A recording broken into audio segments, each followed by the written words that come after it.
Welcome to yams உலகம். இந்த வீடியோவில் உகாதி ஸ்பெஷல் ஒப்பட்டு எப்படி செய்யலாங்கிறது தான் பார்க்க போகிறோம். முதல்ல செய்ய வேண்டிய வேலை மேல் மாவு பிசைறது. அது வந்து 300 கிராம்ஸ் ஆஃப் மைதா எடுத்திருக்கேன். அதோட ஒரு ஸ்பூன் உப்பு போட்டிருக்கேன், அரை ஸ்பூன் மஞ்சள் போட்டிருக்கேன். கொஞ்சம் கொஞ்சமாக தண்ணி விட்டு இந்த மாதிரி நல்லா பிசைஞ்சுக்கணும். சப்பாத்தி மாவு போட்டு பிசைய வேண்டாம், ஓரளவுக்கு இந்த மாதிரி ரஃப்பாக பிசைஞ்சுக்கிட்டால் போதும். இந்த மாதிரி பிசைஞ்சு மீதி இப்போது 4 to 5 ஸ்பூன்ஸ் ஆஃப் ஆயில் விட்டு நல்லா பிசைங்க. பாருங்கள், நீங்கள் எந்த அளவுக்கு ஆயில் விட்டாலும் உங்கள் கையில் ஆயிலே இருக்காது. கடைசியில் பாருங்கள், சப்பாத்தி மாவு பதத்துக்கு வந்த பிறகு நீங்கள் கை பாருங்கள், உங்கள் கையில் சுத்தமாக எண்ணெயே இருக்காது. எல்லாமே அந்த மாவு அப்சர்வ் பண்ணியிருக்கோம் பாருங்கள். ஃபைனலாக வந்து ஒரு ஸ்பூன் எண்ணெய் விட்டு ஒரு பிளேட் போட்டு மூடி ரெஸ்ட்டில் வச்சிடலாங்க. இது கிட்டத்தட்ட 4 to 5 hours நல்லா ஊறினா தான் நல்லாயிருக்கும். ஸோ என்றைக்கெல்லாம் ஒப்பட்டு செய்கிறோமோ அன்றைக்கெல்லாம் முதல்லையே நம்ம மேல் மாவு பிசைஞ்சு வச்சிடலாம். இப்போ 200 கிராம்ஸ் ஆஃப் கடலப்பருப்பு எடுத்து நல்லா கழுவி அடுப்பில் வச்சிடலாங்க, தண்ணி ஊற்றி. இப்போ அதே சமயத்தில் துவரம்பருப்பு எடுத்துக்கலாம். அதே அளவில் 200 கிராம்ஸ் எடுத்து அதையும் நல்லா கழுவி தண்ணி ஊற்றி சைடில் வச்சுருங்க. கடலப்பருப்பு பாருங்கள், இந்த அளவுக்கு வெந்திருக்கணும். பாருங்கள், ரொம்ப சாஃப்டாக இருக்கக்கூடாது, ஓரளவுக்கு ஸ்டிஃபாக இருக்கணும். இந்த மாதிரி ஸ்டேஜில் நீங்கள் துவரம்பருப்பு ஆல்ரெடி நம்ம கழுவி வச்சுருக்கோம் இல்லையா, அதை சேர்த்துடலாம். இதில் தாராளமாக தண்ணி விடுங்க. தண்ணி மட்டும் குறைச்சலாக ஊற்றிடாதீங்க, கண்டிப்பாக குழஞ்சி போயிடும். இப்போ பாருங்கள், நல்லா நிறக்க தண்ணி விட்டு இந்த மாதிரி நல்லா கொதி வரும்போது இப்போ 2 minutes லோ ஃப்ளேமில் வச்சிடலாங்க. கண்டிப்பாக விசில் மட்டும் வரவே கூடாது. 2 minutesக்கு மேலே வேண்டாம், பருப்பு குழஞ்சிடும். கேஸ் ஸ்டவ்வும் ஆஃப் பண்ணிடலாம். கேஸ் ஸ்டவ் ஆஃப் பண்ண பிறகு 10 minutes டிஸ்டர்ப் பண்ணாதீங்க, குக்கரை அப்படியே விட்டுருங்க. அதன் பிறகு எடுத்தோன்னா இந்த அளவுக்கு நல்லா பருப்பெல்லாம் கரெக்டான ஸ்டேஜில் மலர்ந்துருக்கும்.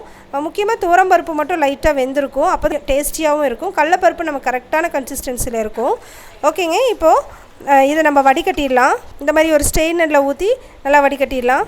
வடிகட்டி எடுத்த பருப்பு தண்ணியை தான் ரசம் பண்ண போகிறோம். அதில் ஒரு கரண்டி பருப்பு எடுத்து போட்டுடலாம். இப்போ பாருங்கள், ஒரு 7-8 ஏலக்காய் எடுத்துக்கோங்க, 2 ஸ்பூன் சோம்பு எடுத்துக்கோங்க.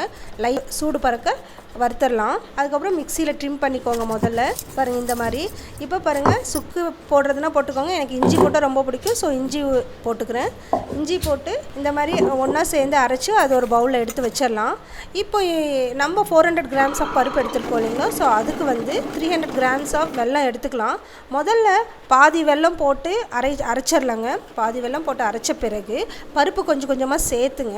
ரொம்ப டைட்டாக பிடிக்குங்க. அந்த மாதிரி நேரத்தில் மீதி இருக்கிற வெல்லத்தை கொஞ்சம் கொஞ்சமாக போடுங்க. வெல்லத்தை பவுட்ரு பண்ணி வச்சுக்கோங்க கிரைண்டரில் போடுறதுக்கு முன்னாடியே. இனிப்பு அதிகமாக வேணும்னா 300 கிராம்ஸு போட்டுருங்க. துளி கூட தண்ணியே விடக்கூடாதுங்க.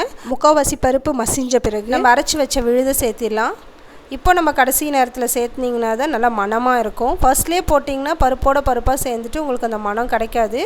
பாருங்கள், இப்போ போட்டுடுறேன். ஆல்மோஸ்ட் இப்போ பருப்பு நல்லா மசிய போகுது. நல்லா மசிஞ்சிருச்சுங்க. பாருங்கள், அவ்வளோதான், நம்ம பருப்பு எடுத்துடலாங்க. அதே மாதிரி ஒரு அரை மூடி தேங்காய் எடுத்துக்கலாம். தேங்காய் எடுத்து ட்ரிம் பண்ணிக்கோங்க, கொஞ்சம் நைஸாக ட்ரிம் பண்ணிக்கோங்க. அதுலேயே ஓரளவுக்கு தண்ணி விட்டு அந்த பால் எடுத்து வச்சுக்கோங்க. இந்த பால் நான் கடைசியில் சொல்கிறேன் எதுக்குன்னு. ஸோ அந்த பால் எடுத்து வச்சுட்டு அந்த ஒரே ஒரு டைம் லைட்டாக எடுத்து பால் எடுத்து அந்த தேங்காவை வந்து இந்த மாவோடு சேர்த்து நல்லா பிசைஞ்சால் நல்லா டேஸ்ட்டு கொடுக்குங்க. ஸோ அந்த மாதிரி பிசைஞ்சுக்கலாம். ஸ்டஃபிங் பருப்பு மாவும் ரெடி ஆகிடுச்சு. இப்போ நம்ம ஆல்ரெடி பிசைஞ்சு வச்சுருக்க மைதா மாவு மேல் மாவை பாருங்கள், திருப்பி ஒரு 2-3 டைம் நல்லா பிசைஞ்சிருங்க. பிசைஞ்சிட்டு இப்போ நம்ம பருப்பை வந்து உருண்டை பிடிச்சி வச்சிடலாம். வாழை இலை எடுத்துக்கோங்க, இல்லை பிளாஸ்டிக் கவர் எது வேணால் எடுத்துக்கோங்க. இப்போ 1 ஸ்பூன் எண்ணெய் விட்டுடலாம். எண்ணெய் விட்டு நல்லா இலை ஃபுல்லாக தேய்ச்சி விட்ருங்க. இப்போ பாருங்கள், ஒரு பிடி அளவுக்கு நம்ம அந்த மேல் மாவை எடுத்துக்கலாம். எடுத்து ஈவனாக நல்லா எவ்வளோ தூரம் உங்களுக்கு மெலிசாக ஸ்ப்ரெட் பண்ண முடியுமோ ஸ்ப்ரெட் பண்ணிடுங்க. ஓட்டை இருக்கக்கூடாது.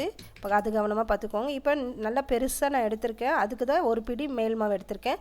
பெருசாக அந்த பருப்பு உருண்டை எடுத்திருக்கேன். இப்போ அப்படியே எல்லாமே லேயராக மேலே மூடி விடுங்க. சைடாக உங்களுக்கே வரும். மூடி விட்டு மீதி இருக்கிற மாவையும் அந்த சைடில் அட்ஜஸ்ட் பண்ணி விட்டுட்டு இப்போது மேல் பகுதியை வந்து கீழே தலைகீழ போட்டு விட்டுட்டு தேவைப்பட்ட எண்ணெய் எடுத்துக்கோங்க. எண்ணெய் எடுத்து தட்டு விடுங்க. மெலிசாக தட்டி எவ்வளோ தூரம் உங்களுக்கு மெலிசாக வேணுமோ அந்த அளவுக்கு தட்டிக்கோங்க. தட்டிட்டு இப்போ அப்படியே எடுத்து நம்ம தவாவில் போட்டுடலாம்.